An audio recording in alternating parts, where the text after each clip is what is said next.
राम राम सभी को। राधे राधे, जय श्री कृष्ण। आप सभी का स्वागत है हमारे यूट्यूब चैनल आरजे कथा कीर्तन में।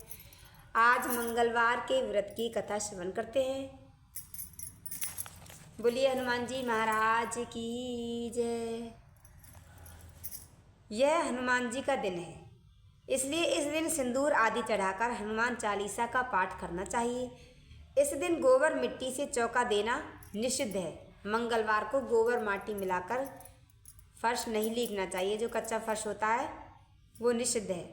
मंगल की प्रिय वस्तुओं में लाल चंदन, लाल पुष्प तथा गुड़ मिश्रित पकवान माना जाता है।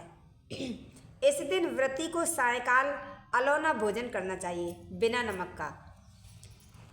अब कथा श्रवण करते हैं। एक बुढ़िया श्री मंगल देव की अनन्य भक्त थी और उनको ही अपना इष्ट देव मानती थी। वह हर मंगलवार को व्रत रखती थी। उसके यहाँ एक लड़का था जो कि मंगलवार के दिन उत्पन्न हुआ था, अतः उसका नाम भी उसने मंगल ही रखा था, मंगलिया। उस लड़के का नाम मंगलिया था। मंगलवार के दिन वह स्त्री न तो मिट्टी खोदती थी न अपने घर को लीपती थी। एक दिन श्री मंगल देव उस स्त्री की परीक्षा के लिए साधु का रूप धारण करके आए और उनके घर के दरवाजे के सामने खड़े होकर श्री हरि की आवाज़ लगाई। बुढ़िया ने बाहर आकर पूछा, महाराज क्या आज्ञा है? श्री मंगलदेव कहने लगे, माई बड़ी भूख लगी है, मैं भोजन तैयार करूँगा। यदि तू थोड़ी सी जमीन लीप दे तो तेरा बड़ा पुण्य होगा। श्री मंगलदेव की बात सुनकर बुढ़िया ने कहा, महाराज जी आज मैंने मंगलवार का व्रत रखा हुआ है, अतः मैं चौका नहीं लगाऊंगी। हाँ आपकी आज्ञा हो तो जल छिड़क सकती हूँ, उस पर आप रसोई तैयार कर लीजिएगा। साधु वेशधारी श्री मंगलदेव ने उत्तर दिया, माई मैं तो गोबर से लीपे हुए चौके पर ही रसोई बनाऊंगा। वृद्धा बोली, महाराज जमीन लीपने के अतिरिक्त मैं आपकी हर सेवा करने के लिए तैयार हूँ। माई जो कुछ तू कह रही है उसे सोचा या नहीं, देख जो कुछ मैं कहूँ तुझे करना पड़ेगा। वृद्धा ने कहा, महाराज मैं पहले ही निवेदन कर चुकी हूँ कि मैं आज मंगलवार का व्रत रखे हुए हूँ, इसलिए चौका नहीं लगा सकती। श्री मंगलदेव बोले, माई तो फिर ऐसा करो, अपने लड़के को यहाँ बुलाओ, उसको औंधा लेटाओ, मैं उसकी पीठ पर भोजन तैयार करूँगा। श्री मंगलदेव की बात सुनकर वृद्धा चुप हो गई। उसको चुप देखकर श्री मंगलदेव बोले, माई तू चुप क्यों हो? अपने वचन का ध्यान कर और बुला अपने लड़के को। इस पर वृद्धा ने अपने लड़के को बुलाया।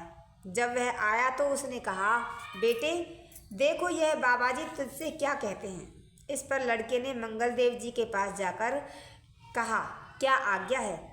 इस पर मंगलदेव जी ने वृद्धा से कहा, माई तू सबको औंधा लिटा दे। वृद्धा ने मंगलदेव जी का ध्यान करके लड़के को औंधा लिटा दिया। मंगलदेव जी ने उसकी पीठ पर लकड़ियां रखकर आग जलाई और भोजन तैयार करने लगे। वृद्धा ने कहा, महाराज आप भोजन तैयार कीजिए, तब तक मैं घर का दूसरा काम देखती हूँ। इतना कहकर वृद्धा वहाँ से चली गई। जब भोजन तैयार हो चुका तब मंगलदेव ने उस वृद्धा को अपने पास बुलाया और कहा, माई तेरा लड़का कहाँ है? उसे बुला ताकि भोग ले जाए। मंगलदेव जी की इस बात पर वृद्धा ने चकित होकर कहा, बाबा यह कैसे आश्चर्य की बात है। अभी अभी तो आपने उसकी पीठ पर भोजन तैयार किया है और अब आप उसे प्रसाद लेने के लिए बुला रहे हैं। यह कैसे संभव हो सकता है जबकि वह मर चुका है? क्या आप उसे अभी तक जीवित समझते हैं? अब आप कृपा करके मुझे उसकी याद न दिलाइए और अपना भोजन खाकर अपनी राह लीजिए। लेकिन मंगलदेव जी बोले, तू जरा उसको बुला तो सही। मंगलदेव के अत्यंत आग्रह करने पर जो ही मंगलिया मंगलिया कहकर पुकारा तो मंगलिया एक ओर से दौड़ता हुआ वहां आ गया। मंगलदेव जी ने उसको प्रसाद दिया। इसके पश्चात मंगलदेव जी ने उस वृद्धा और उसके पुत्र को अपना वास्तविक रूप दिखाया। दर्शन पाकर वे गदगद हो गए। मंगलदेव जी बोले, माई तेरी मुझ में अटल श्रद्धा है, अतः तुमको कभी कोई कष्ट नहीं होगा। बोलिए श्री हनुमान जी महाराज की जय। तो ये मंगलवार की कथा आपने श्रवण की, इसे आगे तक भी पहुंचाइएगा ताकि सभी लोग इससे लाभ उठा सकें। बोलिए श्री बजरंगबली महाराज की जय। राधे राधे, जय श्री कृष्ण। अब आगे की वीडियो में मिलते हैं, तब तक के लिए राम राम।